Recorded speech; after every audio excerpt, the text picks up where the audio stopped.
PRU ni, apa yang saya tahu, kalau sebelum ni had umur yang boleh kita undi start daripada 21, tapi start daripada PRU 15 ni dah umur yang 18 tahun pun dah boleh start untuk mengundi. So saya rasa bagus lah untuk negara ni, meaning macam umur 18 tu pun dah cukup untuk berfikir secara betul mana satu yang dia nak pilih untuk jadi kerajaan untuk Malaysia.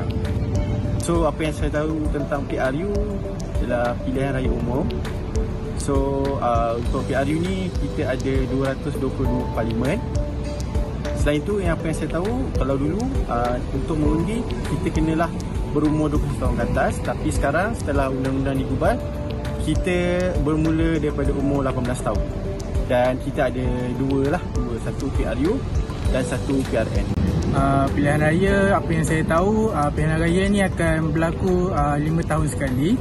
Lepas tu terdapat pilihan raya umum dengan pilihan raya negeri.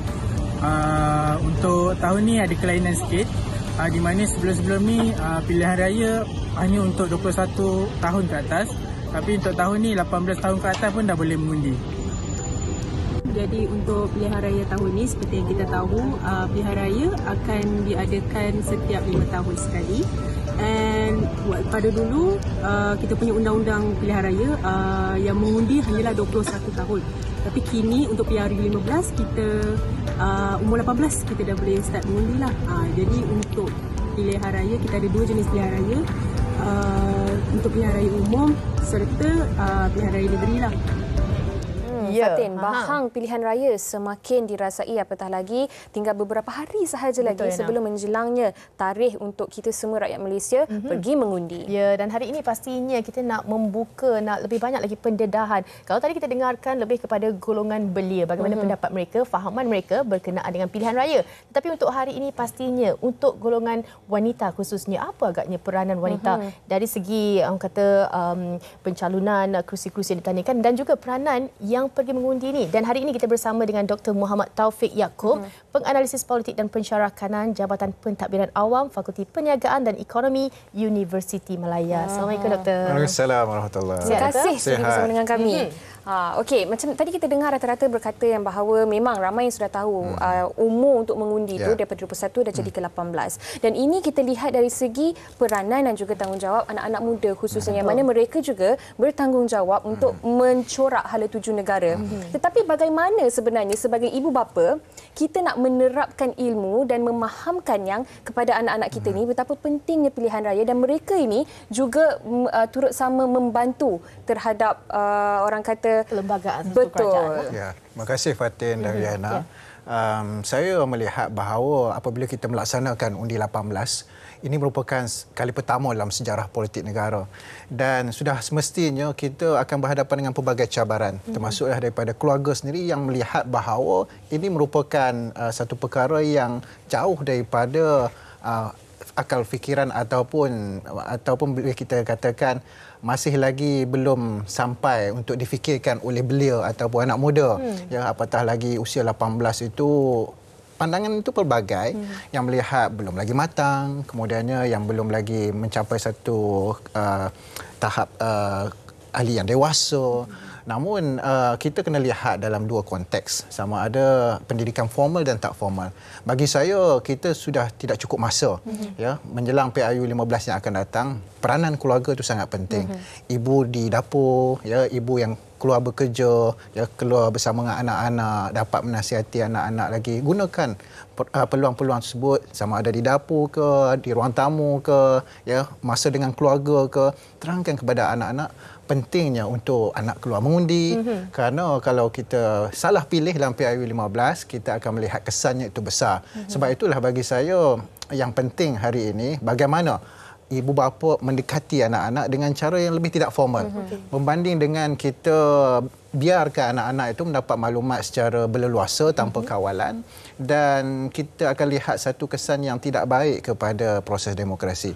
Sebab itulah saya suka sebenarnya kalau kita gunakan ruang yang sedia ada ni, misalnya media ataupun masa makan bersama dengan keluarga ataupun apa saja yang tidak formal itu, sekurang-kurangnya kita dapat memberi satu arah tuju kepada anak kita supaya mereka dapat memilih calon ataupun parti yang sebenarnya baik untuk bukan saja keluarga kita, segmen masyarakat kita luas. Betul. Bukan sahaja keluarga tapi juga kepada masyarakat, ya, negara, yang akhirnya kesan baik itu kepada keluarga kita sendiri. Betul. Dan mungkin lebih kepada pendedahan daripada rumah, permulaan yang kita lakukan di rumah. Tapi doktor, bagaimana pula untuk isi rumah ataupun institusi keluarga ini yang mereka tidak ada orang kata pemikiran yang mana pentingnya seorang itu pergi mengundi, itu boleh menjadikan ataupun mencorakkan sesuatu orang kata negara dan sebagainya, tapi bagaimana untuk pendedahan awal dari segi pemikiran ibu bapa juga untuk memberikan pencerahan kepada anak-anak? Saya lihat ini merupakan satu budaya dalam masyarakat kita.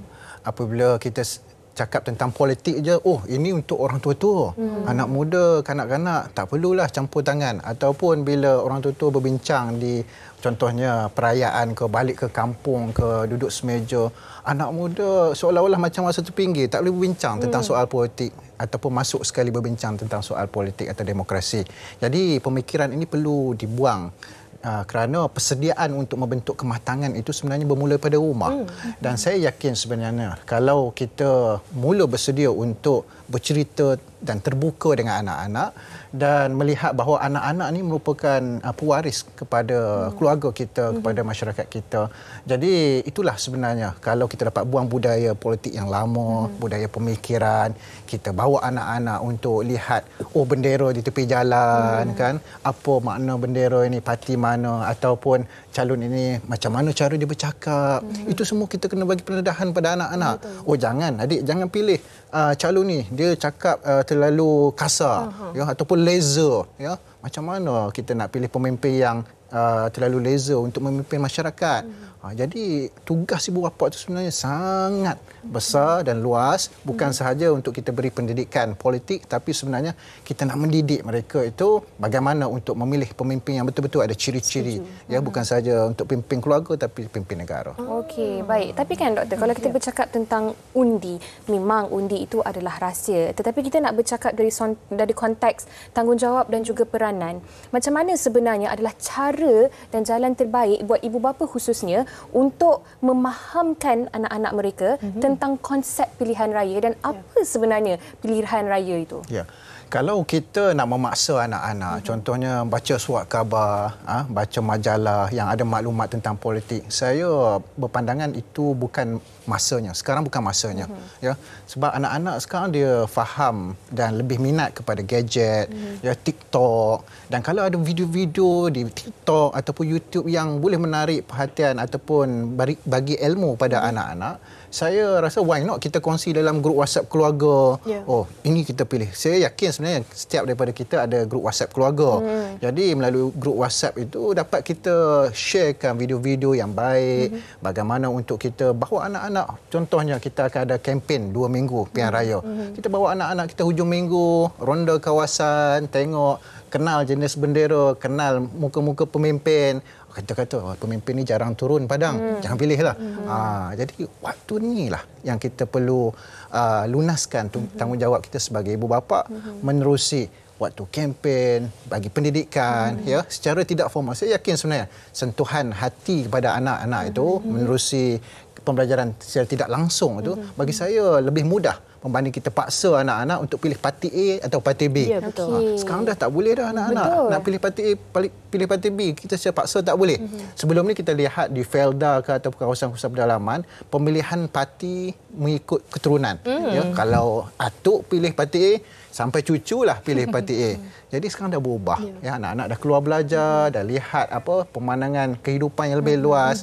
Jadi kita kena didik dan bagi panduan kepada anak-anak kita. Saya rasa pemilihannya lebih rasional lah, bukan untuk membenci, tapi kita ada menilai parti mana ataupun apa agaknya keputusan ataupun pilihan yang kita nak lakukan. Saya kira kan pergi keluar mengundi ni satu pengalaman juga. Kerana 5 tahun sekali kan, kalau kita tak kata rebut peluang tu, kita tak ada rasa kata cintakan negara semangat itu. Itu yang kita nakkan. Dan mungkin juga doktor boleh kongsikan tentang bahaya.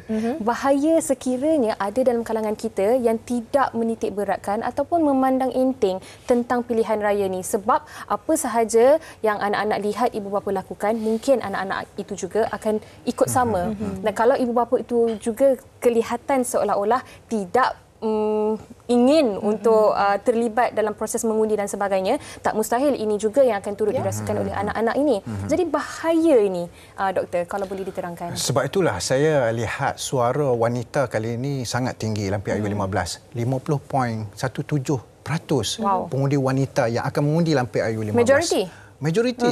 Dan kita lihat dalam konteks negara kita, kita hari ini hanya mempunyai 5 menteri wanita. Dan kita mempunyai 33 ahli parlimen wanita sahaja. Berbanding dengan United Kingdom, mereka ada 225 ahli parlimen wanita. Jadi kita sebenarnya masih lagi jauh untuk bergerak ke hadapan untuk mengangkat wanita dalam konteks pilihan raya. Dan sudah semestinya saya lihat dalam berkeluarga, yang penting suara ibu itu dapat mempengaruhi segalanya. Walaupun ayah sebagai ketua keluarga, tetapi akhirnya ayah akan rujuk kepada ayah pun ikut cakap mak. Ayah akan ikut cakap mak. Jadi dalam keadaan tersebut, saya lihat ibu itu mainkan peranan yang penting, supaya dapat bagi satu didikan nasihat kepada anak-anak, kepada mereka untuk turun mengundi. Dan yang ada di luar kawasan jauh pun, sebab kita tengok universiti dah berikan pelepasan untuk pulang mengundi. Jadi inilah peranan ibu dan ayah kita. Peranan ibu telefon anak balik mengundi, samalah seperti ziarah ibu dan ayah, kemudian dapatlah kita spend time bersama-sama ketika tempoh cuti tersebut. Jadi tarikan-tarikan itu dapat kita bagi satu tarikan kepada anak-anak supaya mereka lihat bahawa bukan sahaja peluang itu digunakan untuk balik mengundi, tapi sebenarnya balik juga untuk lihat ibu dan ayah, dan ibu dan ayah dapat selitkan nasihat-nasihat itu supaya mereka tidak sekadar balik, tidak pergi mengundi. Dan kalau balik mengundi pun kena pilih calon-calon yang tepat supaya tidak menjadi satu titik hitam kepada masa depan negara yang akan datang. Betul. Saya kira sebelum kita berkempen keluar, kita berkempen dulu sesi keluarga kan, untuk kita faham apa sebenarnya erti orang kata pilihan raya itu. Baik, kita nak ucapkan terima kasih kepada doktor. Cukup jelas, cukup padat pengisian dan juga perkongsian daripada doktor. Terima kasih sekali lagi Dr. Muhammad Taufik Yaakob, penganalisis politik dan pensyarah, kanan Jabatan Pentadbiran Awal Fakulti Perniagaan Ekonomi Universiti Malaya. Baik, kepada anda jangan ke mana-mana, kita nak berehat seketika. Kita kembali selepas ini di Wanita Hari ini. Terima kasih, doktor. Sama-sama.